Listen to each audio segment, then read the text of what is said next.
Bismillah. Assalamualaikum warahmatullahi wabarakatuh. Innal hamdalillah nahmaduhu wa nasta'inuhu wa nastaghfiruhu wa nastahdihi wa na'udzu billahi min shururi anfusina wa sayyiati a'malina. May yahdihillahu fala mudilla lahu wa may yudlilhu fala hadiya lahu. Asyhadu an la ilaha illallah wahdahu la syarika lahu wa asyhadu anna Muhammadan 'abduhu wa rasuluh sallallahu alaihi wa ala alihi wa ashabihi wa man sara ala nahjihi wastanna bisunnatihi ila yaumiddin. Qala ta'ala ya ayyuhalladzina amanu ittaqullaha haqqa tuqatih wa la tamutunna illa wa antum muslimun. Subhanaka la ilma lana illa ma 'allamtana innaka antal alimul hakim. Amma ba'd. Kaum muslimin, kaum muslimat, al-musyahidin wal musyahidat rahimani wa rahimakumullah.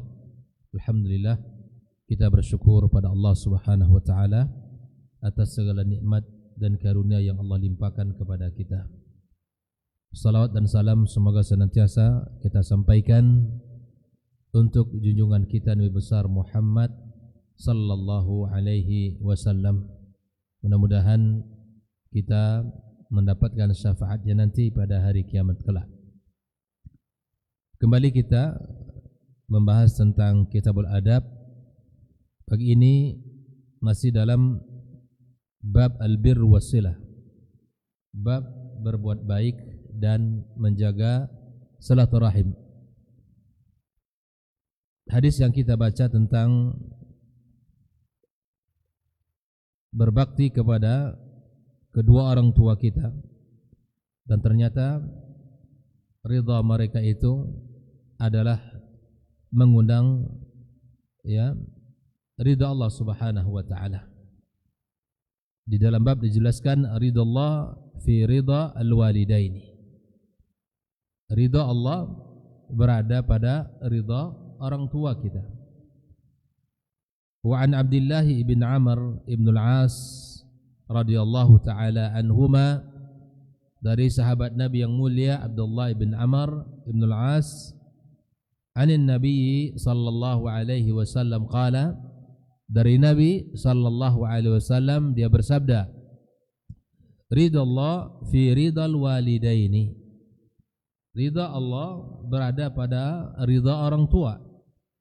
Wa sakhatullah fi sakhtil walidaini, dan murka Allah pun berada pada murka orang tua kita. Akhrajahu Tirmidzi wa sahahahu Ibnu Hibban wal Hakim. Di dalam penjelasan hadis yang mulia ini, di mana Syekh Shalih Al-Fauzan menyebutkan pada hadis yang sebelum pembahasan ini telah kita jelaskan tentang al-uquq al-ummahat, uququl ummahat yang diharamkan Allah Subhanahu wa taala. 6 perkara yang dilarang oleh Allah Subhanahu wa taala, termasuk salah satunya apa? Kita mendurhakai ibu atau para ummahat, ibu kandung kita. Di dalam hadis ini Allah Subhanahu wa taala menjelaskan, di mana dalam hadis ini Rasulullah sallallahu alaihi wasallam menjelaskan tentang apa? Tentang ridha orang tua yang mesti kita cari. Di dalam hadis ini kita harus berusaha untuk mendapatkan ridha mereka. Fa iza aradta an yurdillahu anka fardi walidaik. Bila mana engkau ingin Allah Subhanahu wa taala ridha kepadamu, maka carilah ridha orang tuamu. Dan sebaliknya, bila mana engkau ingin dimurkai Allah, maka buatlah murka orang tuamu. Ini bukan perintah tapi bentuk ancaman. Artinya bahwa ketika kita menginginkan ridha Allah Subhanahu wa taala untuk kita, maka kemudian kita harus berusaha, berikhtiar untuk mendapatkan bagaimana supaya orang tua kita ridha kepada kita. Bahkan sudah kita bahas meskipun orang tuanya di dalam keadaan tidak beriman, ya, maka tetap kita berusaha mencari baktinya, menunjukkan bakti kita kepadanya, sebagaimana Allah Subhanahu wa taala memerintahkan kepada kita dalam surat Luqman, wa wassaynal insana biwalidayhi, kami telah perintahkan kepada manusia untuk berbuat baik kepada kedua orang tuanya. Hamalathu ummuhu wahna, ibunya mengandung dalam keadaan lemah. Hamalathu ummuhu wahnan ala wahnin, lemah di atas kelemahan. Kehamilan itu sangat sulit. Wa fisaluhu fi amaini, dan kemudian menyapinya 2 tahun. Jangan dikira setelah dia melahirkan selesai pekerjaan, ada 2 tahun pula pekerjaan yang menunggu dia. 9 bulan mengandung, lemah di atas kelemahan, ya. Maka kemudian setelah itu berjuang melahirkan kita. Setelah kita lahir, tugas menanti selama 2 tahun di dalam menyapi kita, menyusui kita, di dalam menyusui kita. Lalu setelah itu baru kita ya besar tumbuh. Lalu kemudian dari kecil dan bahkan dari sebelum kita lahir, kita telah diberikan perhatian dan bahkan pengorbanan yang tidak sederhana dari mereka. Maka oleh karena itu ikhwafillah rahimakumullah, aniskurli wali walidayka ilayyal masir, kata Allah. Maka bersyukurlah kepadaku dan kepada kedua orang tuamu.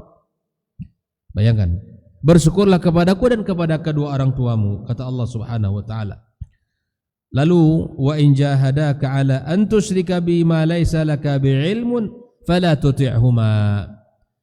Nah, artinya bahwa ketika orang tua kita memerintahkan untuk melakukan sebuah kesyirikan, perkara-perkara yang diharamkan Allah tabaraka wa taala, maka dia tidak boleh kita taat. Ini batasan dalam taat kepada orang tua itu adalah selama tidak melanggar perintah Allah Subhanahu wa taala, wajib. Selama tidak melanggar larangan Allah Subhanahu wa taala, wajib untuk kita taati, baik ayah maupun bunda kita. Namun bila mana sudah mendurhakai ajaran Allah Subhanahu wa taala dan perintah Allah, maka di situ kita fala tuti'huma, tidak boleh untuk taat.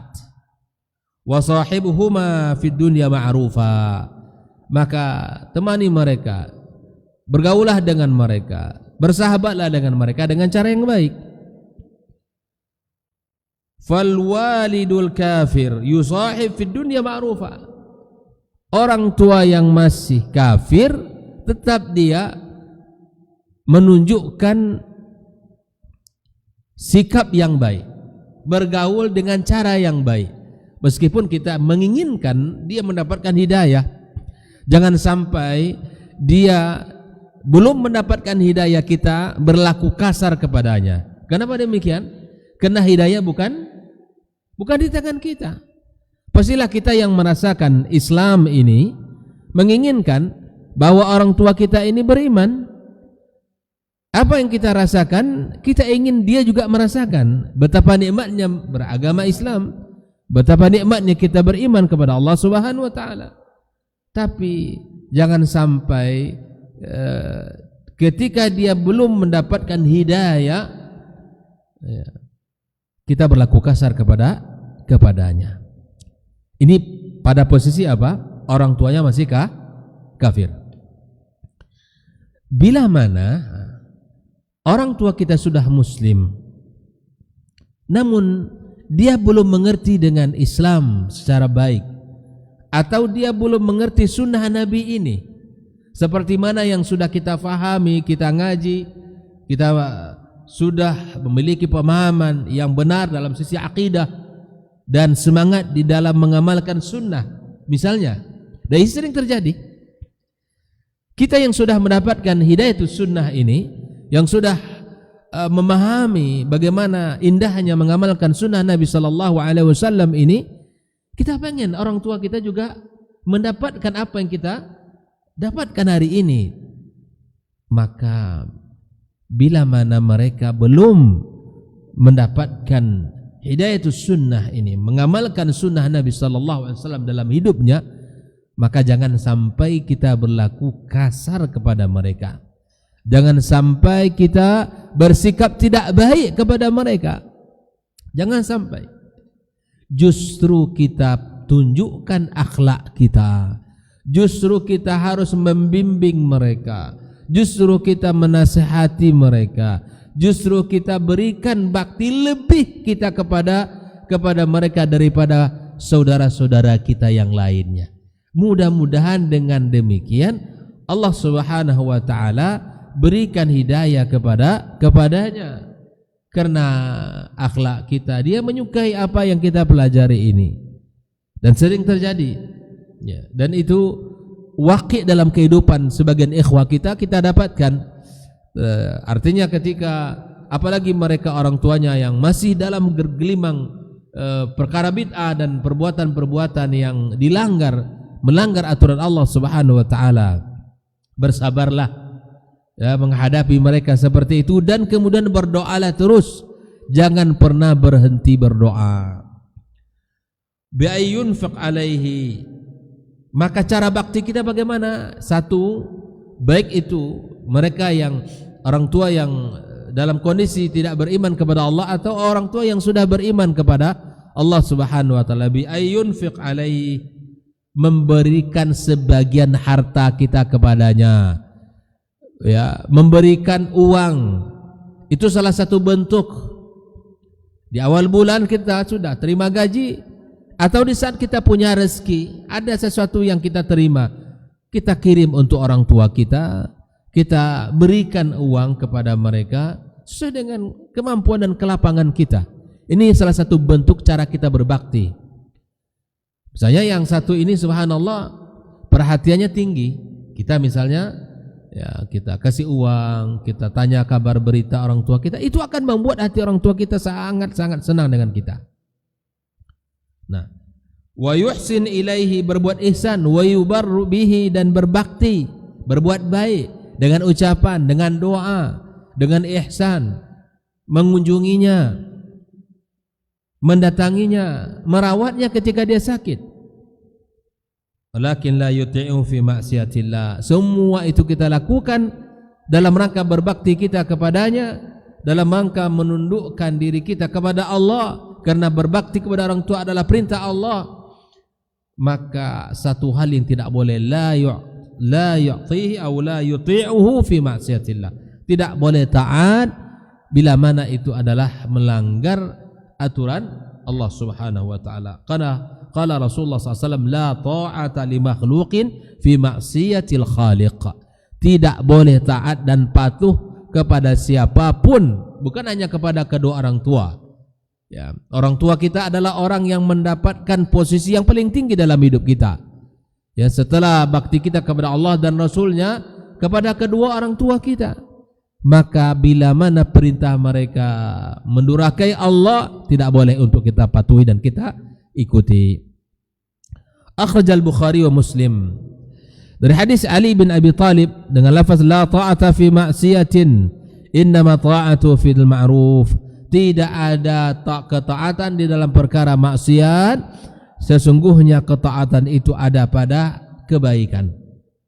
Selama itu baik, selama itu terpuji, selama itu disukai Allah dan Rasul, lakukan. Karena itu adalah bentuk kita berbakti kepadanya. Kalau amaraka waliduka bitarkis salati fala tuti'hu. Bila mana orang tuamu menyuruhmu jangan kamu salat, nak, misalnya, kalau ada, maka jangan diikuti. Lau amaraka an tasrabad dukhan atau tastaril dukhan fala tuti'hu. Bila mana orang tuamu ngasih kamu rokok atau nyuruh kamu beli rokok, jangan mau. Ini kata Syekh Al-Fauzan rahimahullah taala, hadhihi ma'siyah, dan karena perbuatan ini maksiat. Wa laisa hadza minal uquq. Tidak taatnya kita atas perintah tadi bukan berarti kita mendurhakainya. Kenapa demikian? Karena dalam perkara bermaksiat kepada Allah Subhanahu wa taala. Bal law ata'tahu fil ma'siyati sara hadzal uquq. Tapi kebalikannya, bila mana kamu taat kepada kedua orang tuamu pada perkara maksiat, berarti kamu mendurhakai dia. Sebaliknya bila mana kita tidak patuh dalam perkara maksiat, itu artinya kita berbakti kepada, jelas sampai di sini jemaah? Ya. Fa'alaika an tuti'al walidayka bil ma'ruf, ya'ni ghair ma'siyatin. Ridha Allah fi ridhal walidain wa sukhtullah fi sukhtil walidain. Di dalam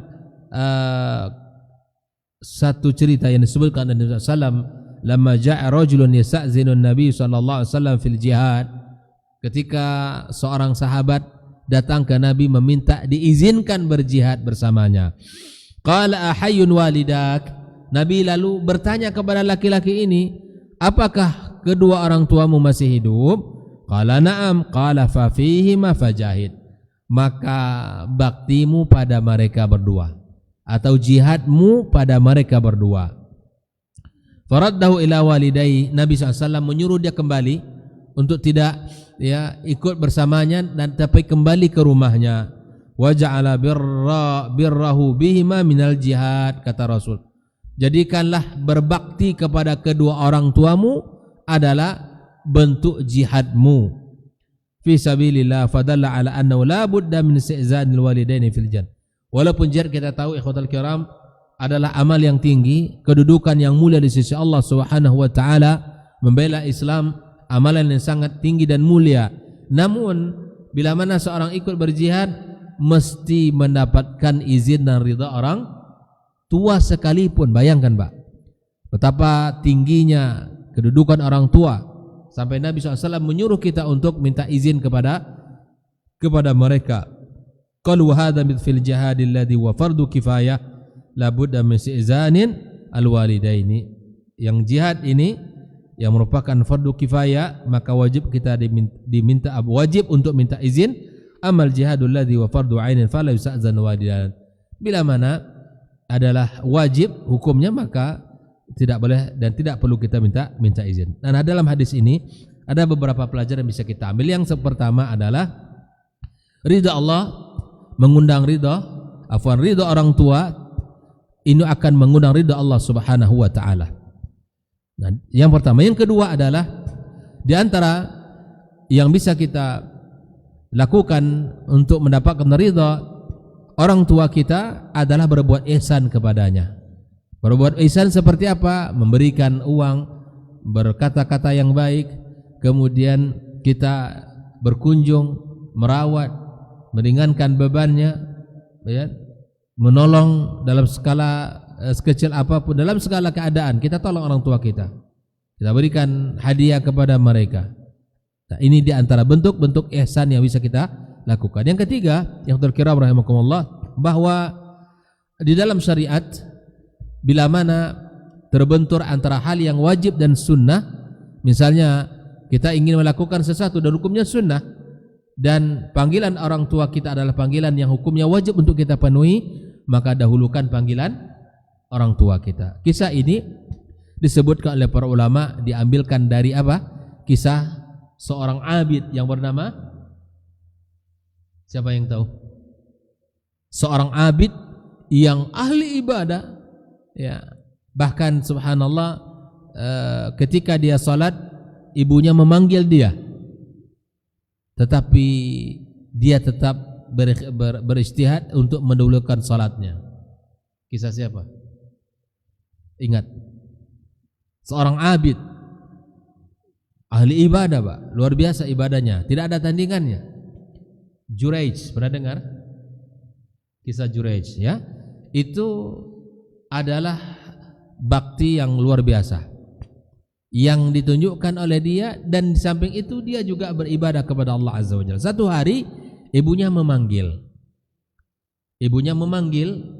Di panggilan itu tidak ia hiraukan karena dia merasa sedang salat. Dan itu salat sunnah.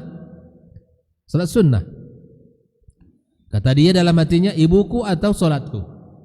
Salatku hubungan aku dengan Allah, tapi ibuku adalah hubungan dengan manusia. Dia lupa kalau dia sedang salat sunnah. Nah, ini juga pelajaran yang kedua, bahwa Inilah perbedaan antara abid dengan alim. Abid dia selalu memfokuskan ibadat, tapi lalai dalam sisi keilmuan. Sementara alim adalah orang yang memiliki keilmuan, yang amal jika dilakukan berilmu itu tidak sama amal yang dilakukan tanpa ilmu. Nah, kemudian panggilan kedua, panggilan ketiga, ya, dan itu terjadi beberapa kali. Lalu kemudian ibunya mengatakan, ya Allah, jangan engkau cabut nyawanya sampai engkau uji dia melewati orang-orang yang tidak baik. Artinya dengan uji dengan orang yang tidak baik. Lalu kemudian si Jurayj ini pun diuji Allah Subhanahu wa taala, ya, dengan ujian yang sangat berat. Dituduh dengan seorang wanita datang kepada hakim, mengangkat anak yang masih bayi, mengatakan ini adalah anak Jurayj. Bukan main beritanya.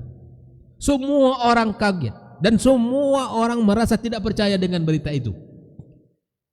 Masa seorang abid yang hari-hari cuma seharinya cuma sholat ibadah di tempat ibadah dia, ya, maka kemudian sebagai bentuk kekecewaan masyarakat, dan ini sudah terjadi sejak zaman dahulu, ya, bahwa masal menghukum pelaku itu sudah ada. Akhirnya sampai tempat ibadahnya pun dihancurkan oleh masa. Karena tidak percaya, wahai Jurayj, ternyata kamu di belakang tidak seperti yang kami persangkakan, tidak seperti zahir kamu selalu sholat, kamu selalu ibadah, ternyata kamu berzina. Na'udzubillah.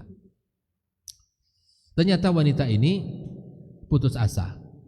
Tiap hari dia goda Jurayj, tapi Jurayj tidak peduli dengan godaan yang dia berikan. Sampailah satu hari dia melakukan perzinahan dengan salah seorang, ya, lalu kemudian hamil.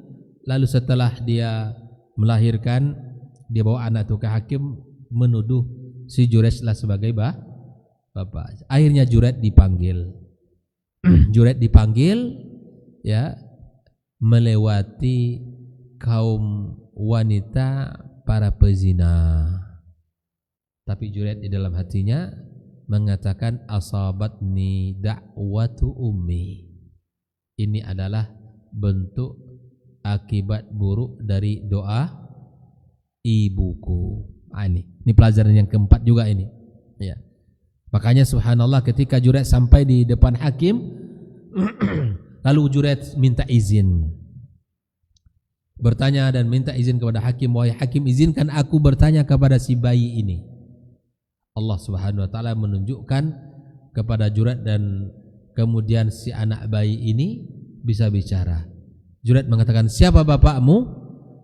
Maka kemudian si bayi itu mengatakan, ra'il ghanam. Bapak saya adalah pengembala kambing. Ini disebut oleh para ulama di antara keajaiban yang karamah yang Allah berikan kepadanya. Maka sahibu Jurayj disebut dalam perkataan itu sahibu Jurayj. Si bayi yang bisa ngomong itu adalah bayi yang ditanya oleh Jurayj. Itu warid dalam kitab para ulama dijelaskan. Nah, oleh karena itu ikhwatul kiram rahimakumullah, dari sini bila mana terbentur antara dua hal, bahwa antara hal yang sunnah dengan hal yang wajib, yang di antara wajib itu adalah panggilan orang tua, maka tinggalkan ibadah sunnah kita, segera datangi panggilan orang tua kita. Nah, yang ketiga pelajarannya adalah kita sebagai orang tua juga tidak boleh mendoakan yang buruk-buruk untuk anaknya. Tidak boleh di saat dia kecewa kepada sikap dan perilaku anaknya, maka kita doakan yang buruk, hancurlah kamu, matilah kamu, dan binasalah kamu, dan seterusnya. Jangan. Karena Nabi mengatakan salasu da'watin mustajabat, 3 doa yang tidak pernah ditolak oleh Allah Subhanahu wa taala. Da'watul mazlum, doa yang terzalimi. Da'watul musafir, doa yang sedang safar. Yang ketiga, da'watul walid, doa orang tua. Apa nih? Dan ini jangan pernah kita mendoakan anak kita. Makanya subhanallah, seperti yang sering juga disebut oleh para ulama, doa yang disampaikan atau kisah yang disampaikan oleh Syekh Ibrahim As-Sudais, ya, yang juga merupakan kita tahu bagaimana ya kedudukan beliau dan bagaimana ilmu beliau, bagaimana Al-Quran yang ada di dalam dadanya. Dan subhanallah, kisah ini beliau sendiri yang menyampaikan ketika sama di saat anak-anak kecil, ya, beliau suka main, yang tidak mau untuk murajaah, menghafal Al-Quran. Maka di saat itu ibunya marah dan mengatakan, semoga Allah Subhanahu wa taala ya menjadikan kamu imam Al-Masjidil Haram. Nah, itu marahnya ibu Abdurrahman As-Sudais. Maka dia pun mengatakan, asabatni da'watu ummi kama asabat hujurat da'watu ummah. Asabatni da'watu ummi. Artinya kata Syekh Sudais, saya seperti ini adalah buah daripada doa ibu saya. Sebagaimana juga Jurat diuji Allah adalah buah daripada doa ibunya. Maka oleh karena itu ikhwatal kiram, nasihat untuk diri kami dan kita semua para jamaah dan siapapun yang mendengarkan kajian kita, maka hendaklah selalu mendoakan kebaikan untuk anak-anaknya, mendoakan ya kasih sayang, kesuksesan, keselamatan di dunia dan akhirat untuk putra-putri kita. Jangan pernah kita doakan yang buruk-buruk, meskipun membuat hati kita kecewa, membuat perasaan kita terluka, membuat hari-hari kita kelam, ya, membuat hari-hari kita berat.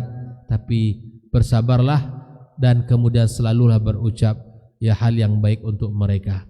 Satu hari datang kepada Hasan Al-Basri mengadu, Pak, tentang anaknya yang durhaka, anaknya yang sulit, anaknya yang semua tidak ada baiknya. Maka dia mengatakan, apakah kamu pernah mendoakan anakmu? Maka dia mengatakan iya. Maka apa kata Hasan Al-Basri?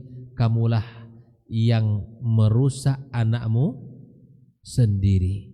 Kamulah yang menghancurkannya. Kamulah yang membuat dia sengsara karena doa yang terucap dari lisanmu. Maka oleh kerana itu bertaubatlah kepada Allah Subhanahu wa taala. Adukanlah segala apa yang kita rasakan ini kepadanya. Jangan pernah kita mendoakan keburukan kepada untuk kedua anak-anak kita atau untuk seluruh putra-putri kita. Ini hadis yang pertama. Yang kedua, hadis yang kelima dari bab al-birr wasilah adalah al-ihsan ilal jar. Ya. Berbuat baik kepada tetangga.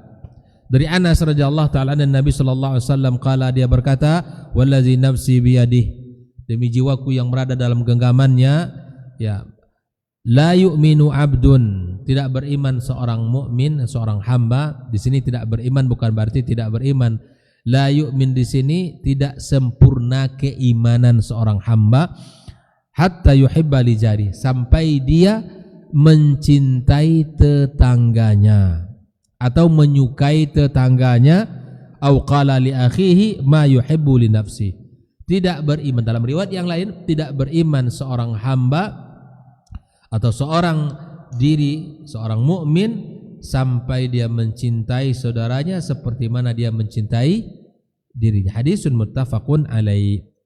Kalau tadi adalah hadis tentang birrul walidain, kalau sekarang di antara bentuk kebaikan itu adalah berbuat baik kepada tetangga kita.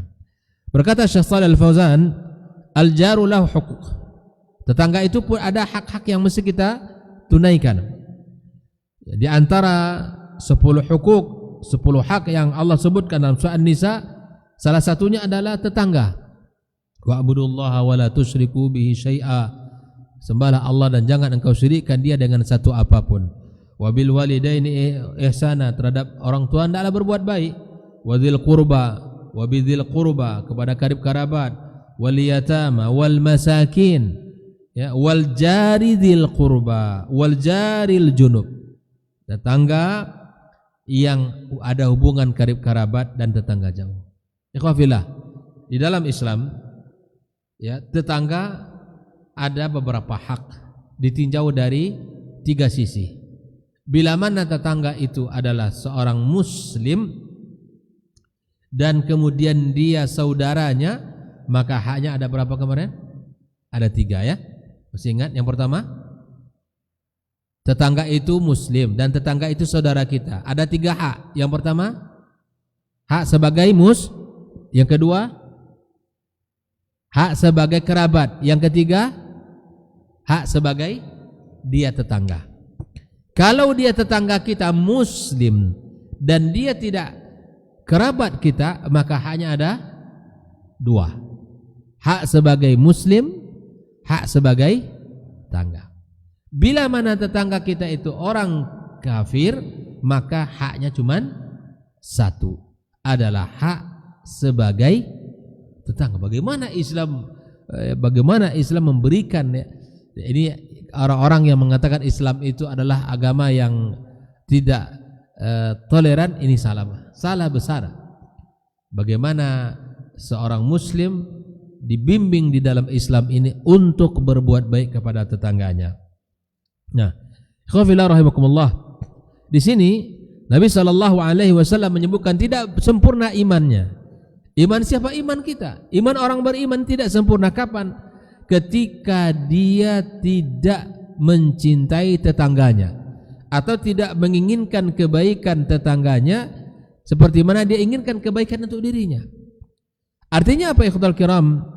Bila mana kita ingin dianggap Allah Subhanahu wa taala di matanya, di sisi Allah, menjadi orang yang beriman dengan iman yang sempurna, berarti kita harus menjaga tetangga kita.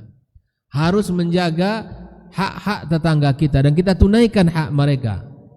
Nah, subhanallah, di dalam kitab Al-Adab Al-Mufrad dijelaskan bahwa di hari kiamat nanti ada seorang tetangga yang ditahan oleh tetangganya. Tetangganya sudah hampir masuk surga, Pak. Hampir masuk surga sudah.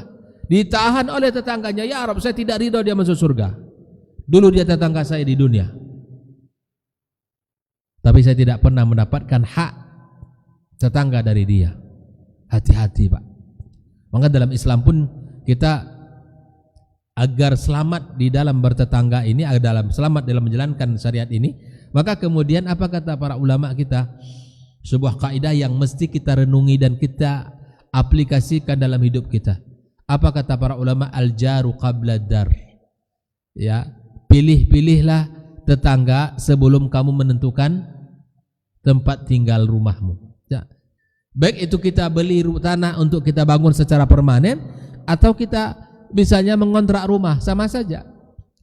Sebelum kita menentukan pilihan untuk mengontrak atau tinggal di situ atau kita beli rumahnya, kita lihat tetangga-tetangga kita siapa, muslimkah, non muslimkah, ya, dan bagaimana tingkat keberagamaan mereka kepada Islam ini seperti apa. Kita lihat agar kita tidak menyesal nanti, karena nanti efeknya banyak, ya, efeknya banyak, efeknya kepada anak-anak kita, kepada keturunan kita, dan kemudian nanti kita di hari kiamat.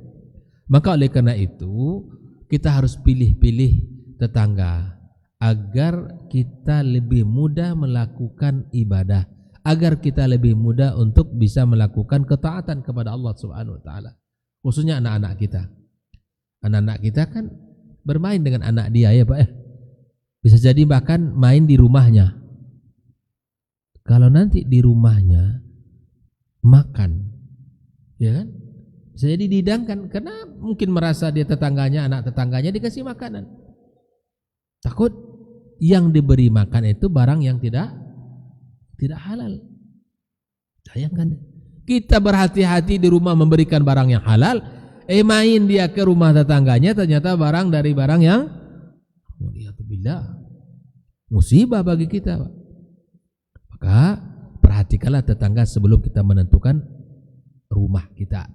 Nah, tetangga yang paling baik, tetangga yang paling berhak mendapatkan bakti kita siapa? Tetangga yang seperti apa? Kalau ada yang bertanya, Ustaz, tetangga yang paling besar haknya atas kita adalah tetangga yang seperti apa? Seperti itu. Nah, jemaah, kita sudah bahas tetangga nih. Kita sudah bahas tadi bahwa Tetangga ada 3 keadaan. Ya. Kalau dia muslim kerabat, haknya 3. Kalau muslim bukan kerabat, haknya 2. Kalau dia kafir, haknya cuma 1. Baik. Sekarang pertanyaannya, tetangga yang manakah yang paling besar haknya terhadap kita? Tadi sudah kita bahas tadi udah. Maksudnya gini, secara haknya. Kan tetangga itu banyak. Ada yang mendefinisikan 40 depan, 40 belakang, 40 samping kiri kanan. Macam-macam definisi para ulama. Tetapi saya ingin katakan, siapakah atau tetangga manakah yang paling besar haknya atas kita? Sebelah rumah. Ukurannya di dalam kitab Al-Adab Al-Mufrad disebutkan adalah tetangga yang paling dekat pintunya dengan pintu rumah kita. Kalau di samping ya ukur saja. Siapa yang paling dekat pintu rumahnya dengan pintu rumah kita, itulah yang paling besar haknya. Harus kita tahu itu. Jangan sampai tetangga yang paling dekat dengan pintu rumah kita tidak saling. Aduh, ini musibah, Pak. Musibah. Kita sudah sering mungkin membahas masalah tetangga ini ya. Mungkin di kajian-kajian banyak. Tapi ingat itu, bahwa orang yang paling besar haknya atas kita, yang paling dekat pintu kita dengan pintu rumahnya itu. Yang kedua, hati-hati di hari kiamat kelak. Di dalam sebuah asar disebutkan bahwa ada tetangga yang akan ditahan oleh tetangganya sampai dia tidak bisa masuk surga karena haknya tidak dipenuhi oleh tetangganya. Yang ketiga, ingat, saking besarnya hak tetangga ini sampai-sampai Nabi SAW mengira bahwa tetangga itu mewarisi, karena banyak sekali Pak wasiat dari Nabi SAW. Jibril mewasiatkan agar berbuat baik kepada tetangga. Bahkan dia mengatakan, man kana yu'minu billah wal yawmil akhir falyukrim jarah. Barang siapa yang beriman kepada Allah dan hari akhir, maka hormatilah. Sampai-sampai Nabi mengira dalam hadisnya itu ya, bahwa tetangga itu mewarisi tetangga. Iya. Mewarisi enggak? Tetangga mewarisi tetangga tidak? Jemaah. Apakah tetangga mewarisi dari tetangganya warisan bila mana tetangganya meninggal? Tidak. Ini kalau begini nanti orang mencari tetangga yang paling saya enggak mau tetangga dengan kamu enggak punya harta. Saya cari tetangga yang kaya saja. Habis itu saya doakan dia meninggal segera gitu. Nah, kenapa? Nabi mengira kenapa? Karena memang banyaknya hadis-hadis yang menyuruh kita menghormati tetangga. Ya, maka tetangga tidak mewarisi dari tetangganya, tetapi tetangga memiliki hak yang lebih utama dari yang lainnya. Nanti ada hak yang lebih besar lagi, Pak. Ini lebih luar biasa lagi ini. Nah, ini termasuk dosa besar di sisi Allah Subhanahu wa taala bila mana kita berkhianat kepada tetangga kita. Oke ya? Jadi tetangga itu adalah pertama, bila mana kita berbakti atau berbuat baik mencintai mereka, itu tanda kita beriman, iman kita sempurna. Yang kedua, bila mana kita beriman kepada Allah dan yaumil akhir, maka hormatilah tetangga kita. Sampai Nabi kita SAW bila mana kita masak, ya kan, maka fa'aksir maraqahu uma'ahu, perbanyaklah kuahnya. Ya, maksudnya di sini ini sebuah ungkapan agar kita ketika kita masak maka lebihkan, bisa kita berbagi sama tetangga. Masak gulai ayam jangan kuahnya aja dikasih. Bu, ini tadi kami masak gulai ayam. Ya ini kuahnya ya. Ya, bukan itu maksudnya. Maksudnya bahwa kita memberikannya seperti mana ya, seperti mana kita menyukainya. Ya, kasih kuah dan ayamnya dan seluruh apa yang bisa kita berbagilah, karena itu akan membuat hati kita semakin kuat dan semakin bahagia dengan semakin tenang dan semakin nyaman.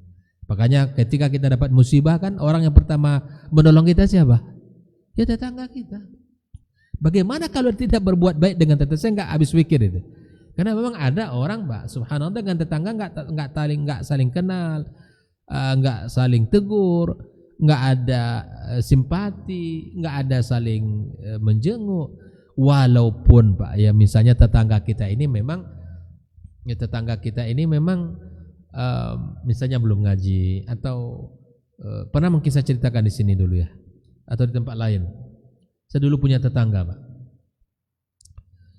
Ya subhanallah, saya mengontrak di situ dan secara zahir saya lihat orangnya baik ya, ketika saya survei gitu ya. Tapi saya tidak tahu dia punya kebiasaan yang ya dia seorang ASN yang bekerja. Lalu dia punya kebiasaan di hari Sabtu, di hari Ahad kan libur tuh. Dia punya kebiasaan dia orang seni. Orang seni, dia ada gitar, ada apa. Kalau sudah hari Ahad, ya subhanallah. Mulai itu dari pagi sampai zuhur asar itu hidupkan musik. Dan itu pas di depan pintu rumah saya, di pintu rumah dia. Yang namanya perumahan jarak 3 meter cuman kan jalannya. Gimana enggak jelas itu gimana, subhanallah. Saya enggak tahu ini. Bisa dulu tanya-tanya ada siapa saja di sini muslim kan? Semua muslim, oh alhamdulillah. Kemudian ya mana yang paling dekat setahu ini siapa namanya, kerja di mana. Yang namanya kita perkenalan singkat, ya kita tidak tahu kebiasaannya ternyata setiap hari Ahad dia punya ya kan libur ya. Kemudian subhanallah bagaimana cara ini? Saya terus berbuat baik dengan dia. Ya kemudian saya kunjungi, saya sapa. Kemudian ya, kita kasih hadiah sehingga dia akrab, kemudian merasa dia dihargai, dihormati. Lalu kemudian baru masuk pelan-pelan ya. Masuk kita sampaikan, Bang, kalau seandainya tolong dikecilkan, terganggu juga kami gitu. Akhirnya Ustaz hidupkan juga anak hidupkan kaset ngaji ya, tilawah Al-Qur'an di rumah. Dengan sendiri beliau malu. Alhamdulillah dengan izin Allah Subhanahu wa taala, dengan ihsan kita kepada tetangga kita, terus kita kalau kita yang kasih hadiah terus, kita yang kasih senyuman terus, kita yang berikan kebaikan, kemudian akhirnya luluh juga. Nah mungkin itu bisa kita praktekkan bila mana diuji dalam keadaan seperti itu, dalam keadaan yang sulit seperti itu, maka berbuat baik saja insya Allah ya, dengan hadiah itu kita bisa mendapatkan hati seseorang dan kemudian bisa kita mendapatkan perlakuan yang baik dari tetangga kita. Ikhwafillah rahimakumullah. Lalu sini Nabi SAW juga mengatakan hatta yuhibba li jarihi ma yuhibbu li nafsi. Ini menunjukkan hak tetangga itu besar. Hak tetangga itu besar, wa annaka tusawi bi nafsik. Bukti besar apa? Nabi menyamakan hak dia seperti hak diri kita, iya kan? Apa yang kita inginkan untuk diri kita, kita inginkan untuk dia. Ini merupakan salah satu petunjuk Nabi SAW. Kalau kamu tidak ingin mendapatkan sesuatu yang buruk, maka jangan lakukan sesuatu yang buruk kepadanya. Jangan lakukan sesuatu yang buruk kepadanya. Sebagaimana kita tidak menginginkan keburukan itu kita dapatkan, tapi kemudian kita berikan yang terbaik kepada tetangga kita. Kisah para ulama sangat banyak ya, tentang kesabaran dan bagaimana ya bertetangga, apalagi perumahan-perumahan yang dindingnya sama dengan dinding tetangganya. Kan ada perumahan kopel itu ya, kan rumahnya dindingnya cuma satu. Hati-hati betul Pak, jangan sampai tetangga kita ini mendapatkan ya atau terganggu oleh sikap kita atau perilaku kita, atau barangkali air dari sumber air kita yang kemudian membasahi dinding rumahnya, atau barangkali sumber-sumber misalnya air kotor mengotori rumah dia. Itu kita jaga betul, jangan sampai tetangga kita kecewa dan sampai tetangga kita mendoakan yang tidak baik untuk kita. Naam, ikhwatul kiram rahimakumullah. Maka sungguh sangat banyak hadis-hadis yang menyebutkan agar kita berbuat baik kepada tetangga kita. Ya, di antaranya hadis Nabi SAW tadi, ya man kana yu'minu billahi wal yawmil akhir falyukrim jarahu, bahwa tanda iman kita kepada Allah dan kepada yaumil akhir hendaklah dia berbuat baik dan memuliakan para tetangga-tetangganya. Maka oleh karena itu khafillah rahimakumullah, ini harus menjadi pelajaran bagi kita bersama. Ini harus menjadi perhatian kita bersama. Baik, misalnya ada pertanyaan, Ustaz, bagaimana tetangga kita kalau misalnya meninggal dunia, ya kan? Biasanya pada umumnya masyarakat ngapain kalau sudah meninggal? Ya ada acara tahlilan, ada meninggal hari menuju hari dan seterusnya. Bagaimana sikap kita? Ikut tahlil juga? Gimana, Pak? Ya, artinya bila mana tetangga kita meninggal dunia, kita jenguk. Karena dia pertama adalah tetangga kita, Pak. Kalau bisa kita orang yang paling sibuk. Kita siapkan tendanya, kita siapkan air minumnya, ya kan? Kita orang yang sibuk. Dan ini terkadang subhanallah, Pak. Ini salah satu dakwah yang bisa kita lakukan. Bila mana ada tetangga yang bisa, apalagi akrab kita dengan dia, meninggal dan dia belum ngaji misalnya, ya, dan masih melakukan ibadah-ibadah yang seperti yang kebanyakan masyarakat melakukan. Bila mana dia meninggal dunia, kita orang harus datang, kita jenguk keluarganya, kita berikan kata-kata agar dia bersabar. Ya, yang kedua, kalau bisa kita yang memandikan, kalau bisa kita juga yang menyiapkan seluruh kebutuhan para pentakziah, minumnya kita yang siapkan, bukan dia yang kita. Nah, apakah kita di malam, kalau takziah boleh ya, tidak ada khilaf. Takziah itu tidak masalah. Tapi apakah kemudian kita harus ikut seperti mana yang dilakukan kebanyakan orang? Maka di sini tidak. Berikan pemahaman kepada keluarganya, mohon maaf dalam bab ini saya tidak ikut. Sampaikan saja, saya tidak ikut, tapi saya akan melakukan kebaikan yang menurut saya sesuai dengan syariat. Sampaikan kepada keluarga dan tetangga-tetangga kita itu. Nah, insya Allah tidak mengapa. Orang hari ini pun sudah paham, Pak, insya Allah. Tapi ingat dengan sikap dan kata-kata kita yang baik. Jangan katakan kata-kata yang kasar, jangan, atau sikap-sikap yang tidak baik. Gitu. Karena dengan demikian, insya Allah kita akan mudah untuk diterima, kemudian bisa untuk dimengerti oleh orang. Yang namanya syariat, ya tentu akan ada saja orang-orang yang tidak memahaminya. Maka kita yang sudah paham ini, berikan pemahaman, berikan sikap yang bijak kepada tetangga-tetangga kita. Wallahu taala alam. Demikian pembahasan. Ada pertanyaan enggak? Demikian pembahasan. Nah, silakan. Salam.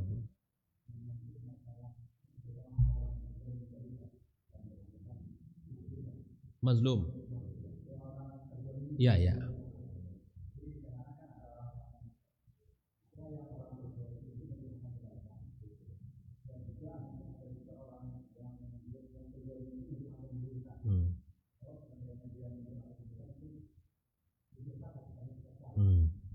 Nah, tidak berdosa dalam keadaannya, tidak. Namun apapun yang kita minta kepada Allah Subhanahu Wa Taala, maka doakan kebaikan, itu yang lebih baik. Doa orang yang terzalim mustajab, maka dia dalam mendoakan keburukan itu tidak berdosa. Namun bila mana mendoakan kebaikan itu lebih baik. Mendoakan kebaikan terhadap orang yang menzalimi dia itu lebih baik. Dan bukankah itu salah satu sebab sahabat yang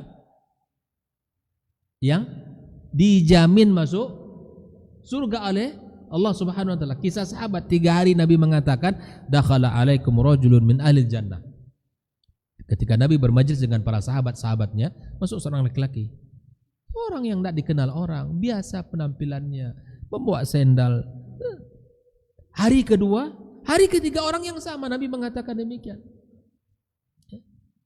Sahabat Nabi mengikuti 3 hari 3 malam di rumahnya, ingin mengintip apa amal laki-laki ini sehingga Nabi sebutkan dia min ahli jannah.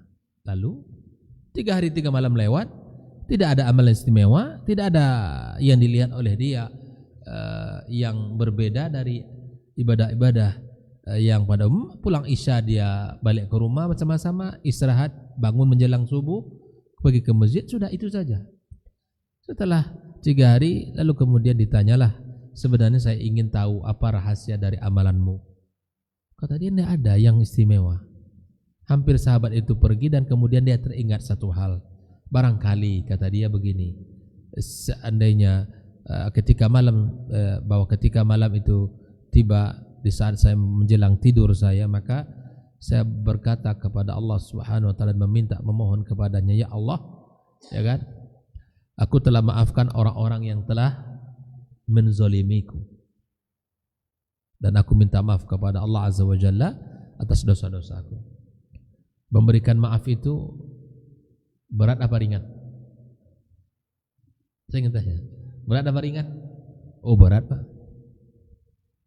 Melepaskan hak kita, merelakan hak kita, ya, dan memberikan pintu maaf kepada orang itu bukan hal yang ringan bagi jiwa, tapi itu ringan bagi orang yang beriman kepada Allah dan beriman kepada takdir. Maka oleh karenanya Allah berikan kepadanya hadiah, karena pekerjaan dia bukan pekerjaan ringan, perbuatan bukan perbuatan ringan. Allah berikan kepadanya balasan yang tinggi, yaitu surga. Jangan dikira ya di saat kita terzalimi kita mudah untuk memberikan maaf. Perbuatan berat dan itu butuh iman yang kuat pada Allah Subhanahu wa taala. Jelas? Oleh karenanya doakan yang terbaik atau maafkan orang yang telah menzalimi diri kita, andaikan dia dapat hidayah melalui doa kita, kebaikan yang ia lakukan setelah ia mendapatkan hidayah, kita punya saham pahala dalam kebaikannya itu. Andaikan kita ya mendoakan kebaikan dan kemudian Allah berikan hidayah dengan asbab doa kita dan kemudian sikap kita dia mendapatkan hidayah, maka kita punya saham kebaikan pada setiap ketaatan yang ia kerjakan. Allah Ta'ala alam. Demikian pembahasan kita pada pagi ini. Semoga Allah Subhanahu wa taala mudahkan kita, yang pertama untuk berbakti kepada kedua orang tua kita, yang kedua agar kita bisa menunaikan hak-hak tetangga kita dengan cara yang baik, dan agar kita bisa akur dengan sesama kaum muslimin, menjaga akhlak dan adab kita sesama kaum muslimin, karena itu adalah sikap yang agung dan akhlak yang mulia di sisi Allah Subhanahu wa taala. Wabillahi taufik wa sallallahu ala nabiyyina wa habibina Muhammadin wa ala alihi wa sahbihi ajma'in. Assalamualaikum warahmatullahi wabarakatuh.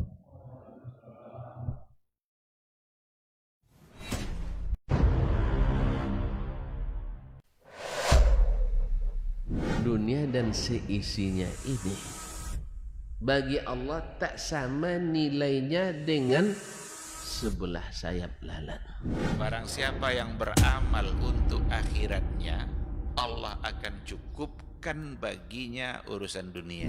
Sayati zamanun 'alan nasi as-sabiru fihim qalqabit al-jamarah. Akan ada satu masa di akhir zaman yang berpegang teguh dengan agamanya seperti orang yang sedang memegang bara